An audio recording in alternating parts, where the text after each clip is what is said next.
कि कर्म प्रधान विश्व करी राखा, अजो जस करे तो तस फल चाखा। लोग कहते हैं कि फल चाखा तो, लेकिन दिखा कि नहीं दिखा, किसको क्या फल की प्राप्ति हुई, ये पता चला कि नहीं चला।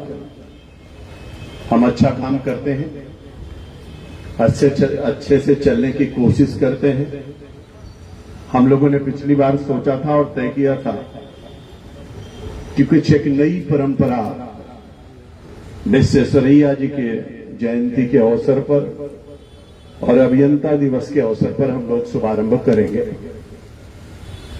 वैसे जितने अच्छे से करना चाहिए था, अभी उस परिणति तक हम लोग पहुंच नहीं पाए हैं, लेकिन शुभारंभ हो रहा है। सुखद है कि शुरुआत हो रही है, और किसी भी चीज की सुखद शुरुआत निश्चित रूप से लक्ष्य प्राप्ति की ओर हम सब लोगों को अग्रसर करती है। तो मैंने कहा था कि जो लोगों ने अच्छा काम किया है, कुछ लोगों को आज के दिवस पर सम्मानित किया जाना चाहिए। सम्मान की दृष्टि से केवल पैसा ही सब कुछ नहीं होता है, सम्मान का प्रमाण पत्र भी होता है, सम्मान की सराहना भी होती है, और सम्मान की दृष्टि से हम रिकॉग्नाइज करते हैं, ये सबसे बड़ी बात होती है। तो मैं घोषणा करता हूं, आज के दिन यहां के जो हमारे ईएनसी गण हैं, उनकी जो समिति बनाई गई थी हमारे ये चोटी की अध्यक्षता में, उसमें जिन लोगों का नाम चयनित किया गया है, उनके नाम यहां पर उद्घोषित किए जाएं, जिनको हम लोग सम्मानित करते हैं। बहुत बहुत धन्यवाद।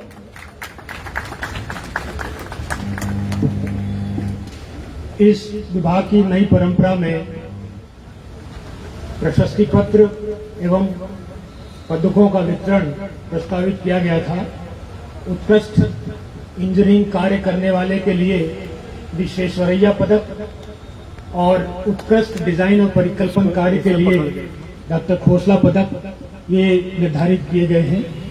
इसके अतिरिक्त अपने कार्यक्षेत्र में विगत वर्ष में अच्छा कार्य करने वाले, अपने कर्तव्य बोध के अनुसार बेहतर लोकहित का कार्य करने वाले अभियंताओं को भी प्रशस्ति पत्र दिए जाने का निर्णय लिया गया है। विश्वेश्वरैया पदक क्योंकि उच्च श्रेणी के तकनीकी विशेषज्ञता, तकनीकी कार्य के लिए दिया जाना था, तो उसमें जो प्रविष्टियां प्राप्त हुई, उसमें इस बार किसी को उसके योग्य पाया नहीं गया, और चूंकि समय भी कम था, इसीलिए और लोगों से संपर्क नहीं हो सका। इसीलिए इस वर्ष विश्वेश्वरैया पदक किसी को नहीं दिया जा पा रहा है। अगले वर्ष इसे अवश्य प्रदान किया जाएगा। उत्कृष्ट डिजाइन एवं परिकल्पन हेतु खोसला पदक इंजीनियर आलोक कुमार, अधिशासी अभियंता, परिकल्प निदेशालय को प्रस्तुत किया गया है, को दिया जा रहा है। इन्होंने एरच बहुउद्देशीय बांध की हाइड्रोलॉजिकल स्टडी, रोहिन बैराज का आउटले प्लान एवं अन्य ड्राइंग्स तथा विभाग में एक नए परिकल्पन क्राइटेरिया लिक्विफेक्शन को इंट्रोड्यूस किया है।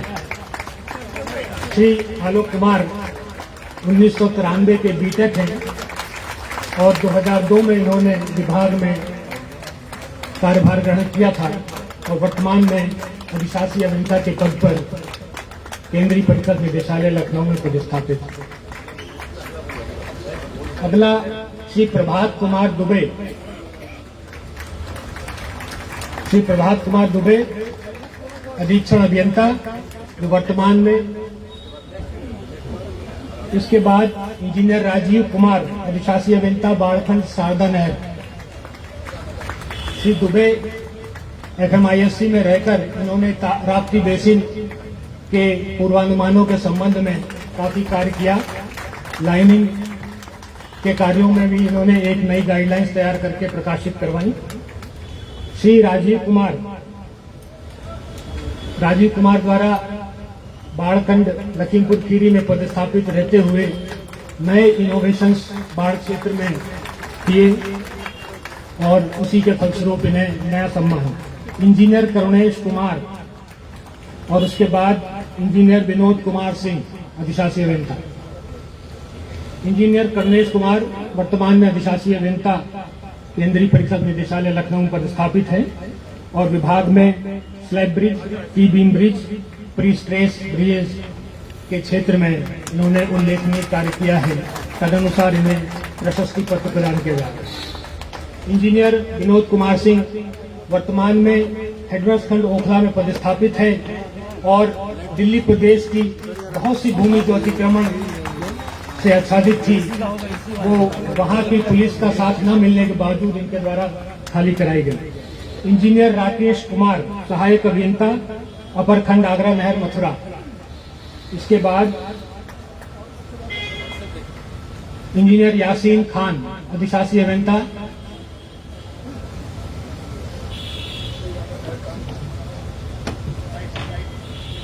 राकेश कुमार सहायक अभियंता अपर खंड आगरा नहर मथुरा। इन्होंने सर्किल में पदस्थापित रहते हुए बहुत सहयोग किया अधीक्षण अभियंता का और लगभग पूरे सर्किल का दायित्व संभाला। यासीन खान उपलब्ध नहीं है।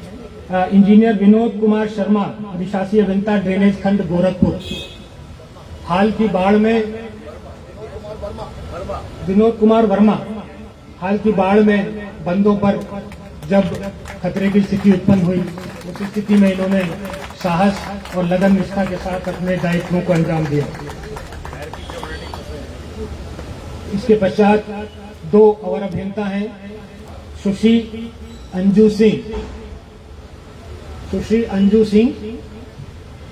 अंजू सिंह ने गत वर्ष ही अवर अभियंता के पद पर विभाग में ज्वाइन किया है और इस बार 5 बंधों पर जब खतरे की स्थिति उत्पन्न हुई तो दिन रात वहां बने रहकर अपने दायित्वों का अंजाम दिया, इसलिए इनकी भूरी भूरी प्रशंसा की गई। अवर अभियंता राकेश रोशन ड्रेनेज खंड गोरखपुर में राप्ती नदी की बाढ़ में जब हमारे बंदे सैचुरेट होकर खतरे की स्थिति में थे तो इनके द्वारा साहस, लगन एवं निष्ठा से अपने कर्तव्यों की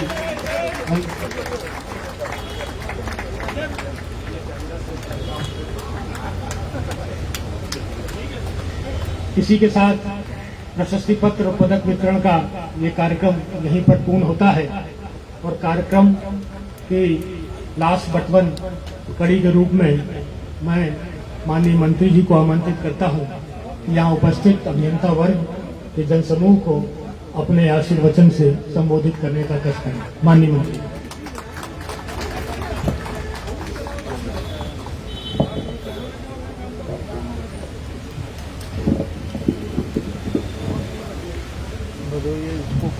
मुझको लगता है कि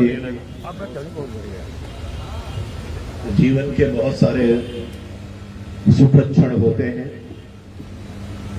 और जीवन के कुछ महत्वपूर्ण साथ होते हैं।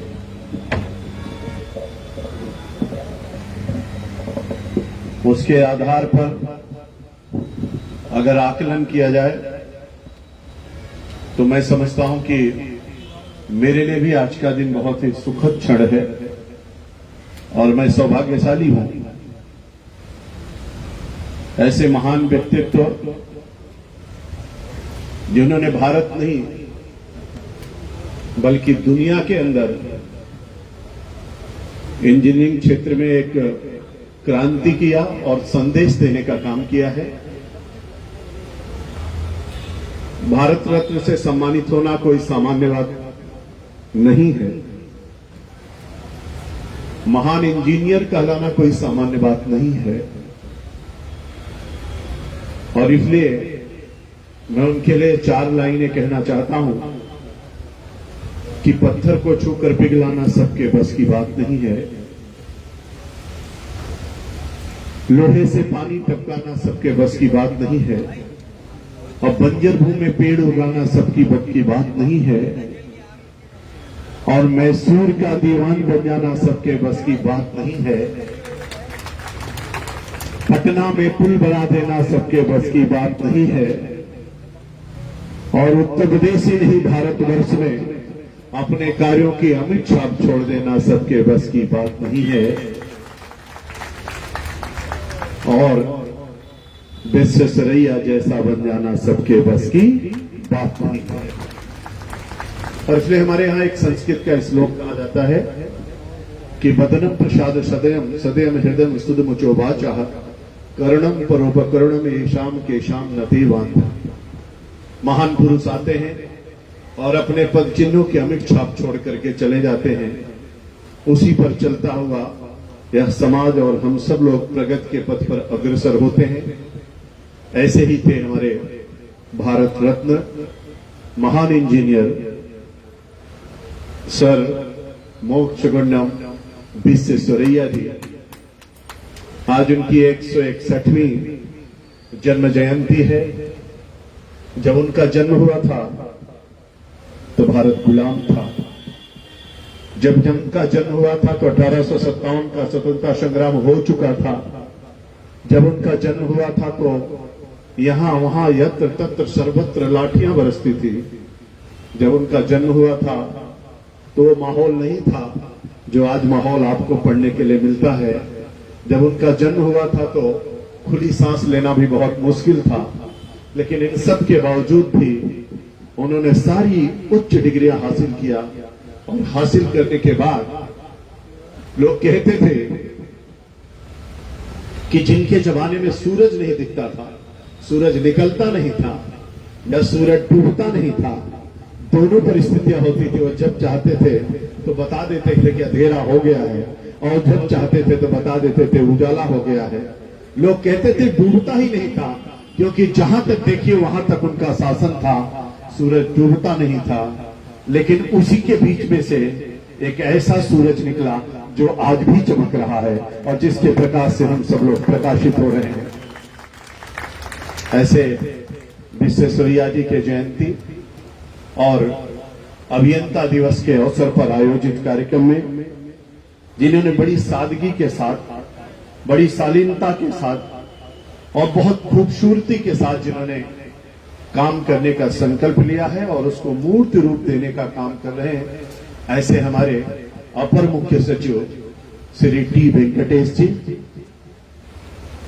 और जो हंसते और मुस्कुराते रहते हैं लेकिन उसके पीछे बहुत सारे राज छिपे रहते हैं, काम तेज गति से करने की कोशिश भी करते हैं, ऐसे हमारे प्रमुख सचिव श्री अनिल गर्ग जी। अच्छा लगता है पढ़ना लिखना, किसी स्थान को प्राप्त कर लेना, लेकिन पद की गरिमा को बनाए रखना ये जीवन के लिए बहुत महत्वपूर्ण है। लेकिन मैं समझता हूं कि हमारे जो एचओडी हैं वो उस पद की गरिमा को भी बना करके रखते हैं और साथ में लोगों को लेकर के चलने की भी कोशिश करते हैं। ऐसे श्री विनोद कुमार निरंजन जी। और हमारे आ रहे थे, कह रहे थे कि कीचड़ में पैर नहीं सनेंगे। अगर कीचड़ में पैर नहीं सनेंगे तो धान कैसे लपाई होगी? अगर कीचड़ में पैर नहीं सनेंगे तो खेती कैसे होगी? अगर कीचड़ में हम आप जाएंगे नहीं तो अपने काम कैसे कर पाएंगे? कीचड़ में पैर जाएंगे, लेकिन प्रगति के लिए पैर जाएंगे, अवनति के लिए पैर नहीं जाएंगे। और ऐसे उनका संकल्प है कि हम किसान को भी बचाएंगे, जवान को भी बचाएंगे, गांव को भी बचाएंगे, जमीन को भी बचाएंगे, पशु को भी बचाएंगे। जल आएगा लेकिन हम उसको अच्छा रास्ता दिखाएंगे और जल सीधे जाकर के समुद्र में मिल जाएगा। मेरे उत्तर प्रदेश को कोई हानि नहीं पहुंचाएगा। पूरी ईमानदारी और कर्मठता से काम करने वाले हमारे ईएनसी डीपी श्री अशोक जी, हमारे तीसरे ईएनसी मुस्ताद जी बहुत मेहनत करते हैं, बहुत परिश्रम करते हैं, अच्छे ढंग से सब चीजों को समायोजित करने की कोशिश करते हैं। और जब वो बोल रहे थे तो उनके भावोद्रेक कितना अच्छा लग रहा था। सब लोग मिल करके कैसे चलते हैं, ऐसे श्री मुस्ताद जी। और हमारे देवेंद्र अग्रवाल जी बहुत सहमे सहमे से रहते हैं, बहुत संकुचित से दिखते हैं, पूरा खुल करके नहीं खेलते हैं, थोड़ा धीरे धीरे खेलते हैं। मैं इनसे कहता हूं थोड़ा खुल करके खेलिए, यांत्रिक को थोड़ा और तेज करिए। फिर भी उनके मन में कुछ ना कुछ ऐसा संकोच रहता है। कभी भी पांचों उंगलियां बराबर नहीं रहती, लेकिन अच्छा करने की फिर भी कोशिश करते हैं और सही बात बताते हैं। ऐसे श्री देवेंद्र अग्रवाल जी हमारे एएनसी यांत्रिक। और जिनको मैं सुन रहा था और वो सब चाहते थे कि अपने विश्वेश्वरैया जी के बारे में कितने विस्तार से सारी बातें बता दें। विस्तार से बताना भी चाहते हैं, समर्पण भाव से काम भी करना चाहते हैं।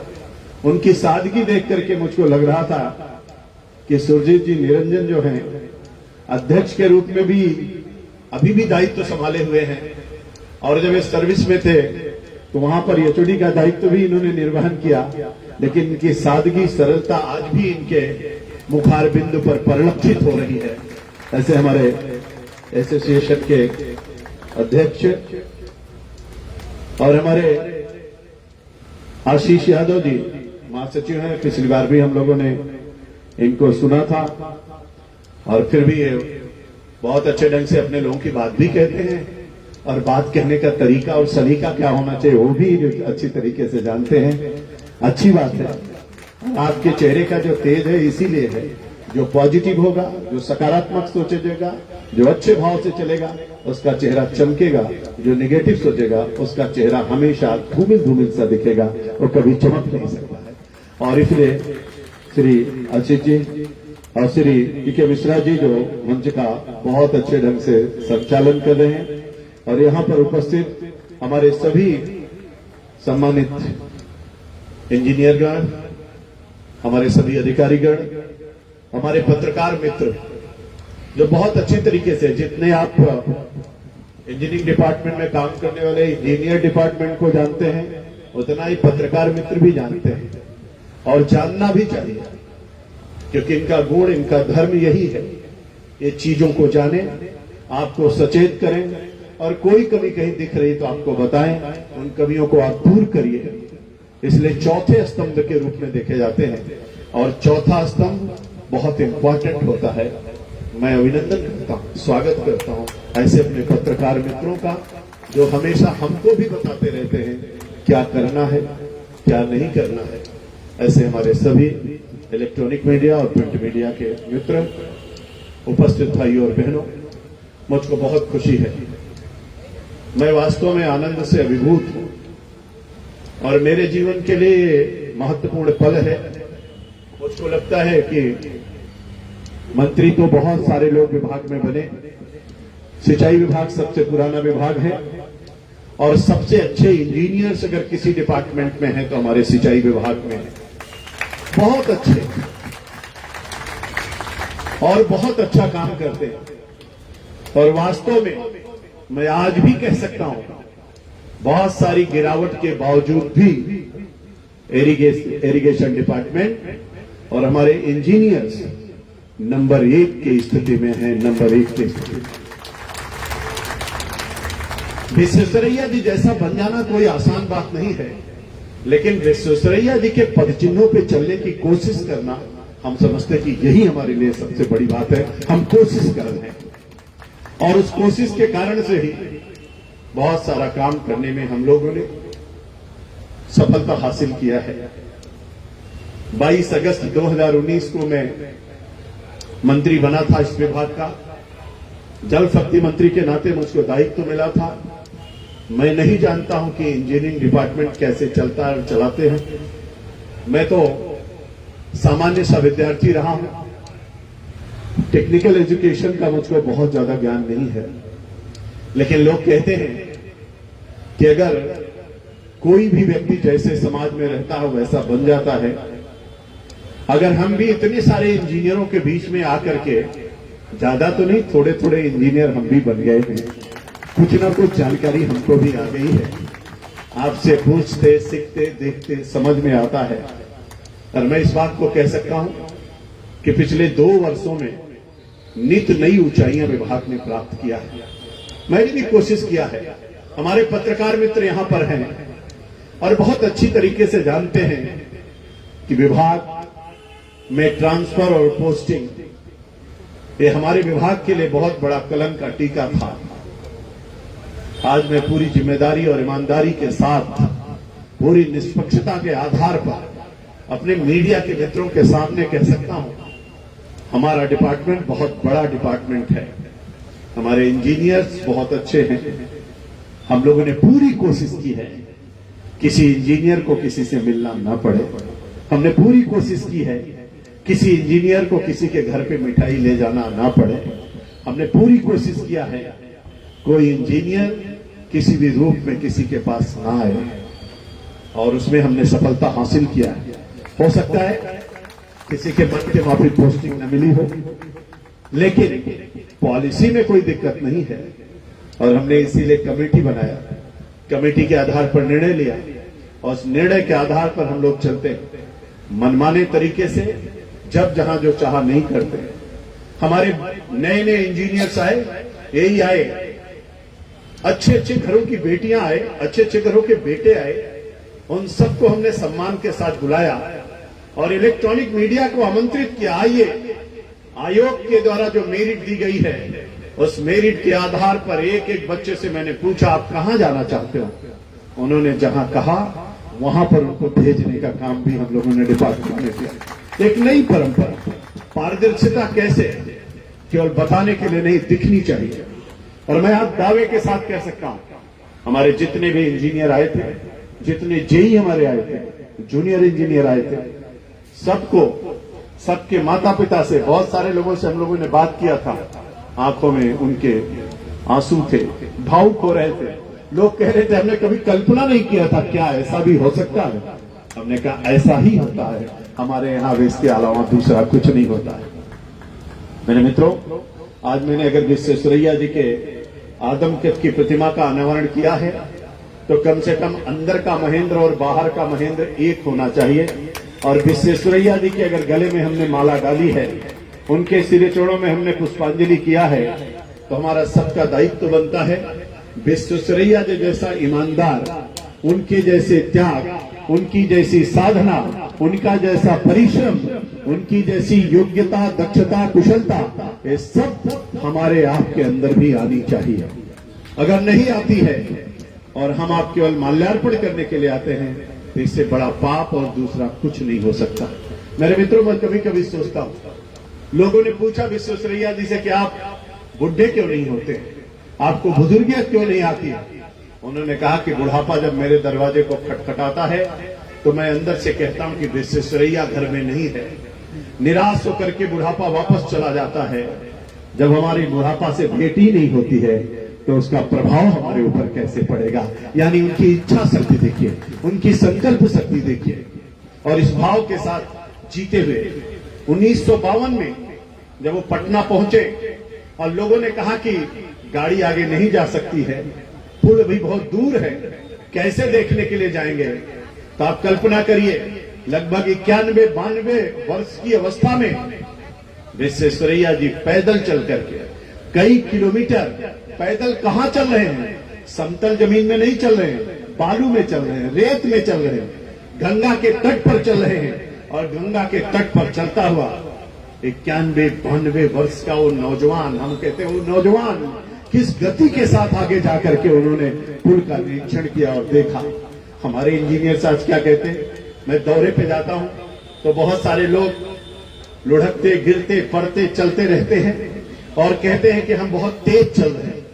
हमने कहा अभी मैं कोई तेज नहीं चल रहा हूं, और तेज चलने की आवश्यकता है। और इसलिए वो कितने फिट थे। हमारे इंजीनियर्स को भी अपनी फिटनेस पर ध्यान रखना चाहिए, दौड़ते हुए चलना चाहिए। मैं देख रहा था पानी की बूंदें आ रही थी, लोग इधर से उधर भाग रहे थे, तो मैं सोच रहा था कि मैं एसीएस से कहूं कि जितने लोग इधर उधर भाग रहे हैं, इनकी सबकी पोस्टिंग जो है कहीं ना कहीं ऐसे जगह पर कहा किया जाए जहां बरसात का अच्छा आनंद इनको मिले और भीगने का अवसर अच्छे ढंग से मिले। आप पानी से डरते हो, आप हवा से डरते हो, आप मिट्टी से डरते हो, आप खेत पे जाने से डरते हो, आप नाली नहीं देखते हो, आप रजवाहा नहीं देखते हो, आप नहर नहीं देखते हो, आप पुल पुलिया नहीं देखते हो, आप गेट नहीं देखते हो। आखिर में हमारा आपका काम क्या है। हमको आपको तो कम से कम 10 से 15 किलोमीटर रोज पैदल चलना चाहिए और पैदल चल करके लोगों से हालचाल लेना चाहिए। मेरे मित्रों, संकल्पना करिए और संकल्प लीजिए और इस आधार पर सोचिए कि एक इंजीनियर को कितने दिन तक फील्ड में रहना चाहिए। और फील्ड में रहना जिस दिन हमारे सब इंजीनियर लोग शुरू कर देंगे, ये विभाग पूरे भारत के अंदर नंबर 1 का विभाग बनेगा और सारी समस्याओं से निजात मिलेगी। हमारे डिपार्टमेंट में हमारे जितने भी अन्य लोग हैं विभाग के, वो सब हमारे परिवार के सदस्य हैं और इसलिए हमारा सबका दायित्व तो बनता है उनको सबको साथ में लेकर के हम लोग आगे बढ़ें, सबकी समस्याओं का समाधान करें, तेजी के साथ हम कैसे प्रगति कर सकते हैं उसको देखें। मेरे मित्रों, आप सब लोग बहुत सारी गणित लगाते हैं और गणित अलग अलग तरीके की गणित लगाते हैं, लेकिन मैं आपसे कहना चाहता हूं 101 वर्ष तक विश्वेश्वरैया जी धरती पर थे। अगर 101 वर्ष को आप महीने में गिनेंगे तो 1212 महीने बनता है। और अगर आप इसको कहेंगे कि दिन कितने होते हैं तो 8,08,765 दिन होते हैं। अब आप सोचेंगे कि विश्वेश्वरैया जी इतने दिन रहे, उनके दिनों की संख्या 36,865 और घंटों की संख्या 8,08,760।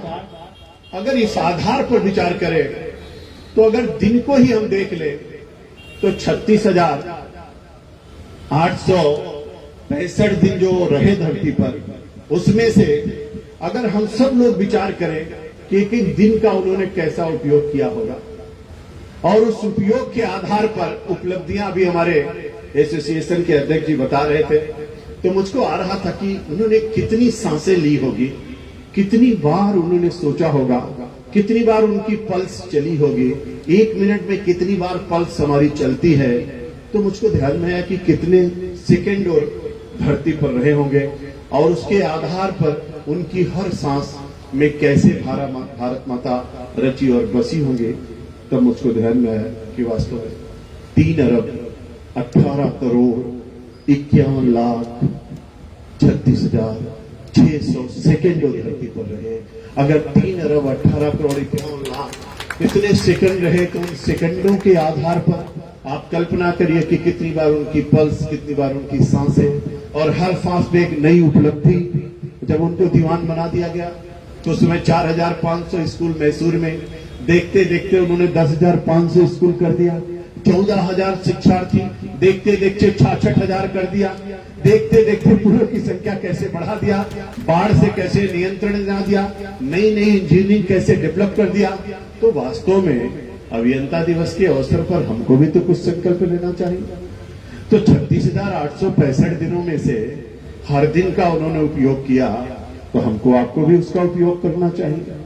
इस कैलकुलेशन के आधार पर जो दूसरी वाली आप गणित लगाते हो, उस गणित से अपने को हटा करके जरा इस गणित की तरफ आ जाइए, तो उपलब्धि हमारी आपकी बढ़ जाएगी और बहुत अच्छा काम हो जाएगा। मेरे मित्रों, हम लोग पूरी कोशिश कर रहे हैं और अच्छी कोशिश करेंगे कि हम सब लोग मिल करके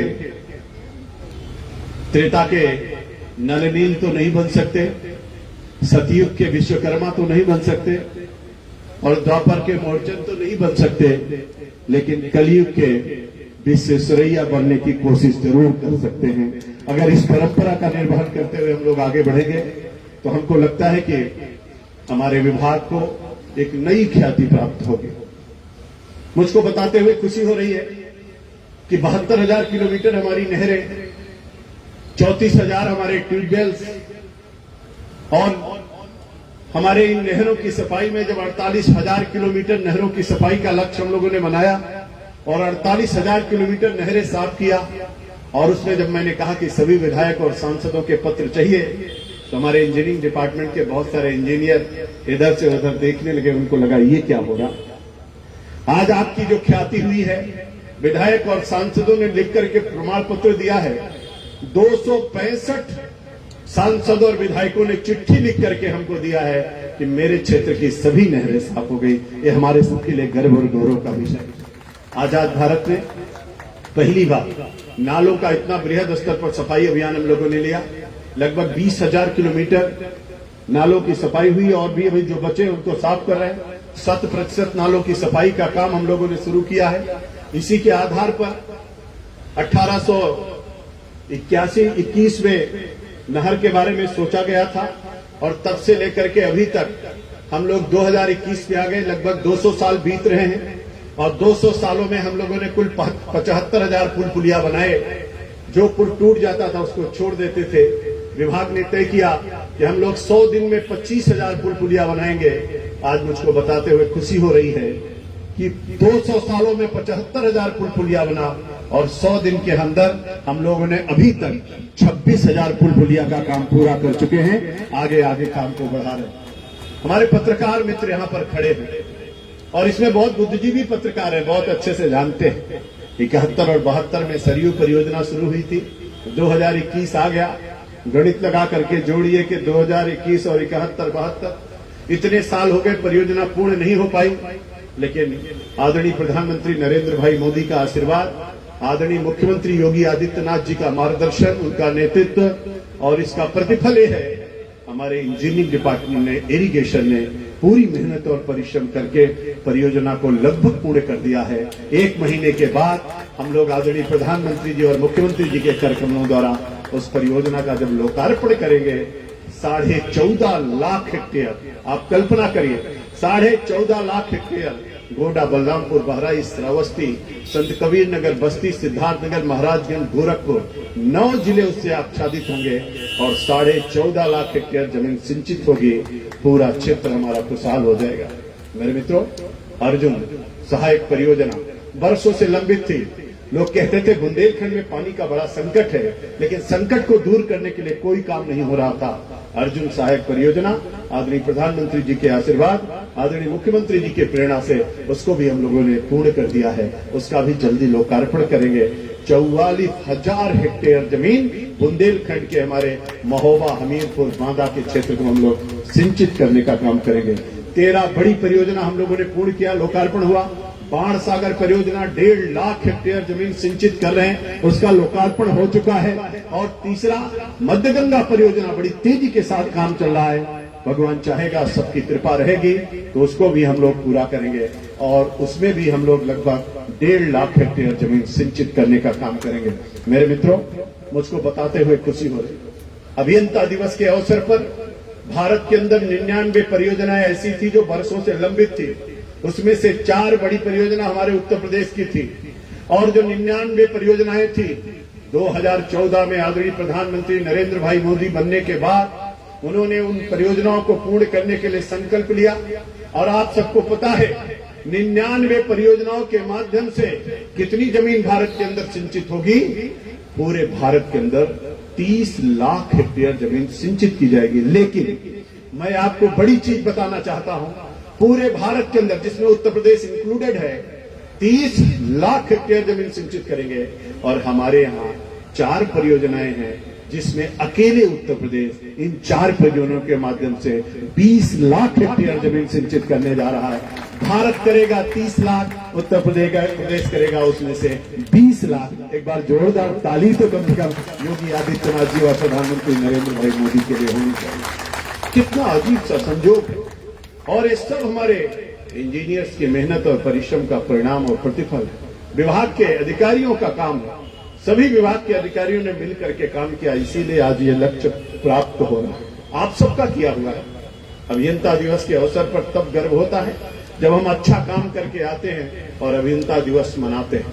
अगर हम काम न करें और केवल पुष्पांजलि करें और अभियंता दिवस मनाएं, हमको कभी कोई खुशी नहीं होगी। इसीलिए मैं पिछली बार आया था तो मुझको गर्व था, खुशी थी और मैंने कहा था बहुत अच्छा काम हो रहा है, इसलिए विश्वेश्वरैया जी के आदमकद की प्रतिमा लगनी चाहिए और प्रेरणा लेंगे और अच्छा काम करेंगे, अच्छा से अच्छा काम करेंगे और अभियंता दिवस को भव्य तरीके से मनाएंगे। मैं निरंजन जी से कहूंगा और सभी अपने मंचासीन लोगों से कहूंगा, एक कार्यक्रम की जो रूपरेखा बनाई, आपने बहुत अच्छी प्रतिमा लगाई, सब कुछ अच्छा किया, लेकिन एक भव्यतम स्वरूप इसका आप लोग नहीं दे पाए हैं। और इस भव्यतम स्वरूप देने के लिए आपकी इंजीनियरिंग, आपकी डिग्री थोड़ी सी पीछे रह गई है। आगे अगर जरूरत पड़े तो थोड़ा हमारा सहयोग ले लीजिए और उसका भव्यतम स्वरूप प्रदान करके अच्छा कार्यक्रम हम लोग करेंगे, इससे ऊर्जा प्राप्त करेंगे और अच्छा। और मैंने कहा था इस दिन पर हम लोगों को सम्मानित करेंगे।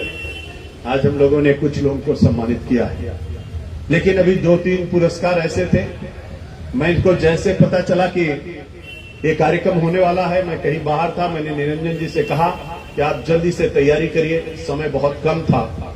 हम लोगों ने ये सोच करके कि पुरस्कार उसको दें जिसको पूरा डिपार्टमेंट दे कहे कि नहीं अच्छा चुनाव हुआ है। ऐसे किसी हाथ में कोई पुरस्कार नहीं जाना चाहिए। और इसलिए मैंने कहा कि अगर नहीं अभी तक आप लोग चुन पाए हैं तभी छोड़ दीजिए, अच्छे से चुनाव करिए और चुनाव करने के बाद ही हम लोग सम्मानित करेंगे। विश्वेश्वरैया सम्मान से सम्मानित करेंगे। हम सब लोग अन्य सम्मानों से, अभी हम लोग बैठे थे तो अनिल जी कह रहे थे सर गंगाराम के सम्मान से भी सम्मानित होना चाहिए।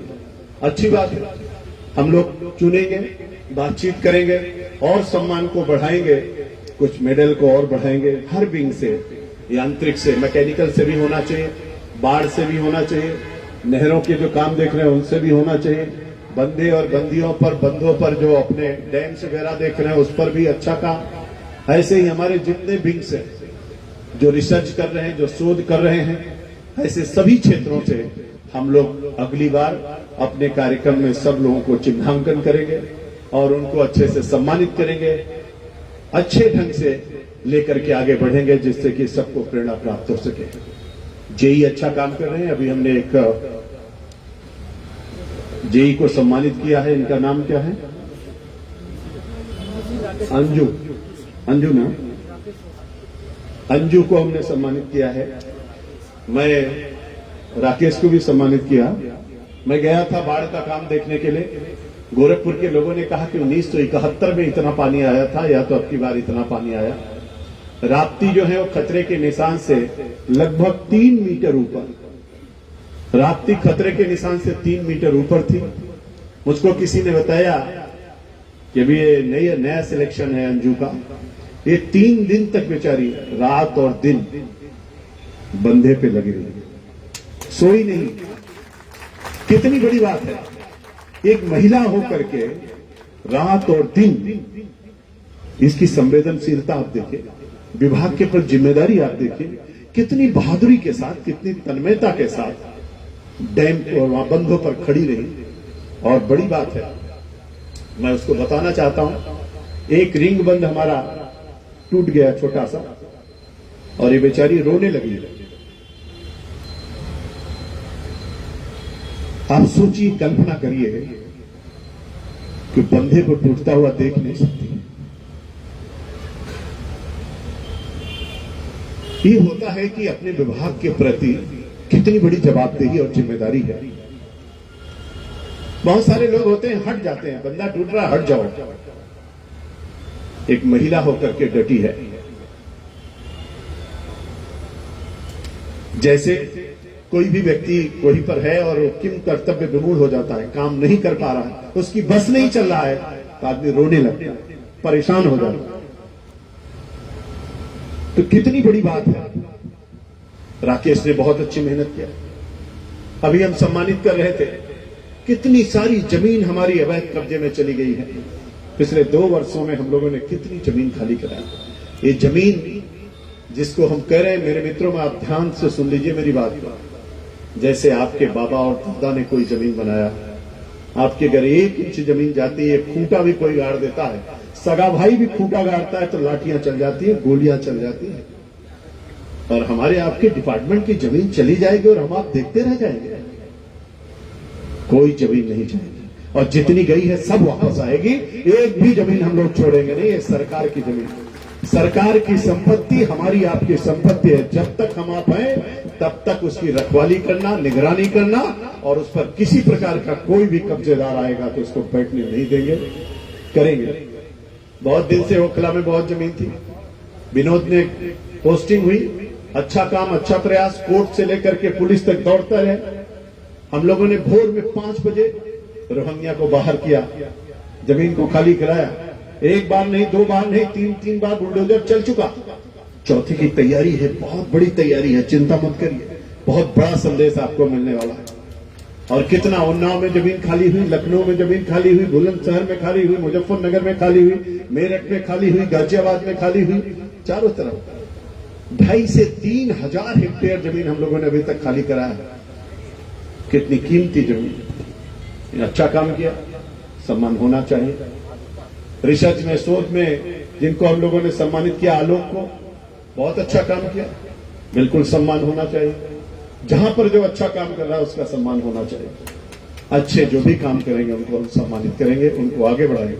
आगे हम व्यवस्था करेंगे, किसी भी क्षेत्र में जो अच्छा काम करेगा उसको पूछ करके वो जहां चाहेगा वहां उसको पोस्टिंग भी देने का काम करेंगे। जो भी अच्छा काम करेगा ईमानदारी के साथ अच्छे ढंग से करेगा, पूछ करके आप कहां रहना चाहते हो उसको पोस्ट भी करेंगे। अच्छे काम करने वाले को उसको पहचान भी देंगे, सम्मान भी देंगे, स्थान भी देंगे। कोई चिंता करने की जरूरत नहीं है। मैं एक निवेदन करना चाहता हूं। अभी हमारे एसोसिएशन के अध्यक्ष जी ने हमको एक स्मृति चिन्ह दिया है, एक स्मृति चिन्ह दिया। मैंने पूछा है स्मृति चिन्ह किसका बना हुआ है? इन्होंने बताया कि स्मृति चिन्ह सिल्वर का बना हुआ है।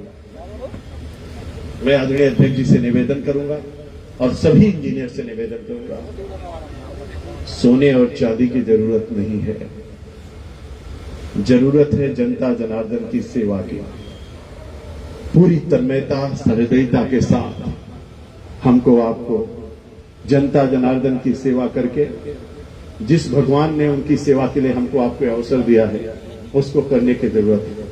मैं बहुत सम्मान के साथ ये स्मृति चिन्ह अपने अध्यक्ष जी को वापस करता हूं, इस भाव के साथ कि किसी गरीब कन्या के लिए या किसी और के लिए इसको आप उसको समर्पित कर दीजिएगा मेरे तरफ से।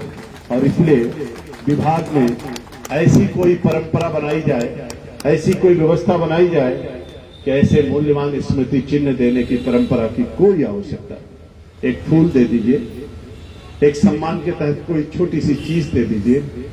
सम्मान होता है, हम सोना देंगे चांदी देंगे तभी सम्मान होगा, ऐसा नहीं है।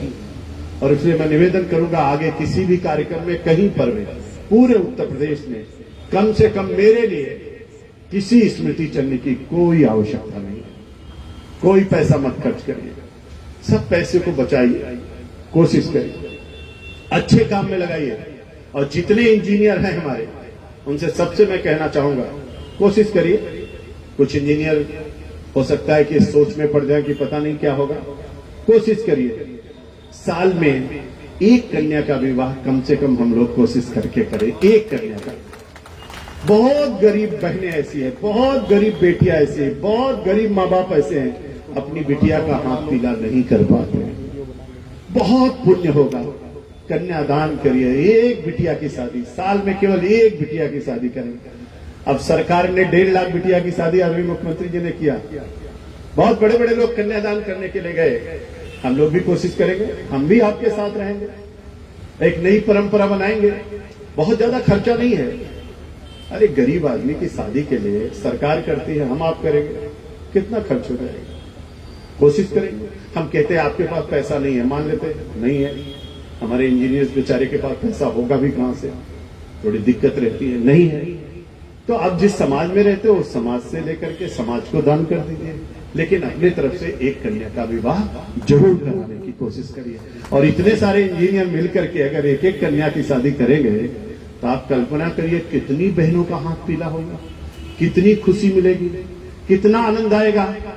तो अगली बार जब हम लोग मिलेंगे विश्वेश्वरैया के जयंती के अवसर पर, तो सभी इंजीनियर अपनी रिपोर्टिंग कराएंगे कि हमने अपने गांव की ही क्यों न सही, अपने पड़ोस की क्यों न सही, अपने परिवार में बहुत बार ऐसा होता है कि हमारे चाचा गरीब हो गए, हमारा परिवार आगे बढ़ गया, हमारा भाई गरीब हो गया, हमारे ही गांव में ही कुछ बहुत गरीब लोग रहते हैं। आप अपने गांव की एक बिटिया छांट के उस बेटी के लिए उससे कहिएगा शादी आप मत तय करिएगा, शादी उसके माँ बाप तय करें।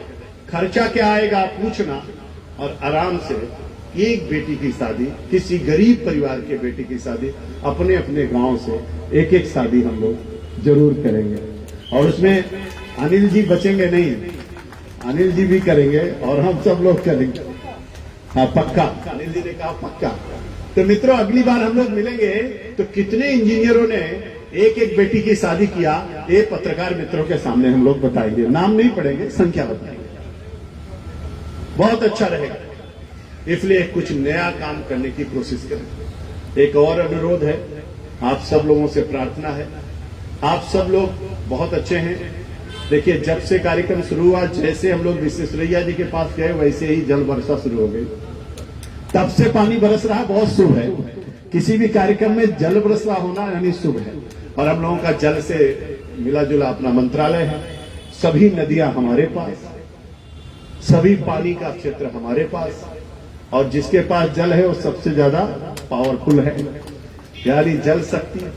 आप बताओ, किसी को बिजली की जरूरत है तो पानी से ही बनेगा, सिंचाई करना है तो पानी से होगा, सब कुछ पानी से है। और जल स्तर बड़ी तेजी के साथ घट रहा है। तो हमारे दादा बाबा ने बहुत सारे पेड़ लगाए थे, हम लोगों ने खूब जम करके काटे, लेकिन लगाए नहीं। तो कम से कम साल में अपने जन्मदिन के अवसर पर या अपने बेटे और बेटी के जन्मदिन पर एक एक पौधा तो लगाना ही हम लोगों को चाहिए। और इसलिए हम सब लोग मिलकर के एक एक वृक्ष, पीपल, पाकड़, बरगद, महुआ, आम, नीम, जामुन ऐसे पेड़ लगाएंगे। ये बबूल का पेड़ नहीं लगाएंगे या यूकेलिप्टस नहीं लगाएंगे। हम लोग पीपल लगाएंगे, पाकड़ लगाएंगे, बरगद लगाएंगे, महुआ लगाएंगे, आम लगाएंगे, जामुन लगाएंगे, नीम लगाएंगे। ऐसे पेड़ों को हम लोग जरूर लगाएंगे। और जिसके पास जमीन ना हो पेड़ लगाने को, वो क्या करेगा? तो गोमती के किनारे पेड़ लगाएगा, सई के किनारे पेड़ लगाएगा, गंगा के किनारे पेड़ लगाएगा, जमुना जी के किनारे। इतना बड़ा पार्ट है, जाइए पेड़ लगाइए और प्रणाम करके आइए। और इसलिए हम लोग पेड़ को जरूर लगाएंगे। इस वर्ष हम लोग इसको लेंगे, आगे इसको बढ़ाएंगे। मेरे मित्रों, आप सबको ढेर सारी शुभकामनाएं हैं अभियंता दिवस की। और मैं एक बार पुनः अपने विश्वेश्वरैया जी के श्री चरणों में अपनी श्रद्धांजलि अर्पित करता हूं, उनको सत सत नमन करता हूं, उनको प्रणाम करता हूं और उनसे जरूर प्रार्थना करना चाहता हूं, जहां कहीं होंगे ऐसे महापुरुष कभी जाते नहीं हैं, और उनका आशीर्वाद, उनकी प्रेरणा हमारे विभाग को मिलेगा और हम सब लोग मिलकर के एक अच्छा काम करने की कोशिश करेंगे। मित्रों, जहां कहीं रहिए, अच्छी ईमानदारी से काम करिए। हमने शुरू में कहा था कि तुलसीदास जी ने कहा है कि कर्म प्रधान विश्व करी राखा, जो जश करे तो तत्फल शाखा। लेकिन तुलसी ने दूसरी चौपाई भी कही, कोई है सोई जो राम रचि राखा, को कर तर्क बढ़ावे शाखा। तुलसी को लगा कुछ छूट रहा है तो उन्होंने तीसरी चौपाई कही। उन्होंने कहा, करहि करावहि भंजय सोई, उमा राम गति लखा न कोई। तीनों चौपाइयों के पीछे तीन भाव था। अभिवादन शीलस्य नित्यम वृद्धो अभिषेविना, चत्वारितस्य वर्धन्ते आयुर्विद्या यशोबलम। इसलिए हम सब लोग सबका सम्मान करेंगे। साथ चलने का इरादा जब जमा हो जाएगा, आदमी मिले आदमी का कारवां बन जाएगा। तू किसी के पांव को नीचे तो रख थोड़ी जमी, तू भी नजरों में किसी के आसमां बन जाएगा। हम सब लोग मिल करके चलेंगे, अच्छा काम करेंगे, पूरी पारदर्शिता से, गुणवत्ता से, समयबद्धता से। समयबद्धता बहुत इंपॉर्टेंट है और इसलिए अब एस्टीमेट बनाएंगे तो ध्यान करके बनाएंगे। कितना बना रहे हैं, कितना बिलो ले जाना है, कितना सामान्य रूप से रखना है, यानी हर चीज पे ध्यान रखेंगे। आज से ही हम लोग संकल्प लेंगे, अपने जीवन में अच्छा करेंगे और जो अच्छा करेगा उसकी आने वाली पीढ़ियां भी अच्छी होंगी और उसको जीवन में बहुत सुख मिलेगा। इसलिए अगर सुख की प्राप्ति करना है, अच्छे कर्म करते हुए हम लोग आगे बढ़े। निश्चित रूप से इस साल एक नया रिकॉर्ड उत्तर प्रदेश सिंचाई विभाग कायम करने जा रहा है, जिसमें लगभग 25 लाख हेक्टेयर जमीन हम लोग 4 सालों में, 4.5 सालों में 25 लाख हेक्टेयर जमीन मामूली बात नहीं है। ये भारत के लिए और दुनिया के लिए बहुत बड़ी बात है। 25 लाख हेक्टेयर जमीन इस बार हम लोग सिंचित करने जा रहे हैं और उसके बाद एक नया कीर्तिमान स्थापित करेंगे और नित्य नई ऊंचाइयों को हमारा डिपार्टमेंट छूता रहे। हम सब लोग हंसते रहे, मुस्कुराते रहे, चलते रहे, चलाते रहे और एक दूसरे का साथ देते रहे। इसी भाव के साथ आप सबको पुनः बहुत बहुत बधाई, अभिनंदन, नमस्कार, वंदे मातरम।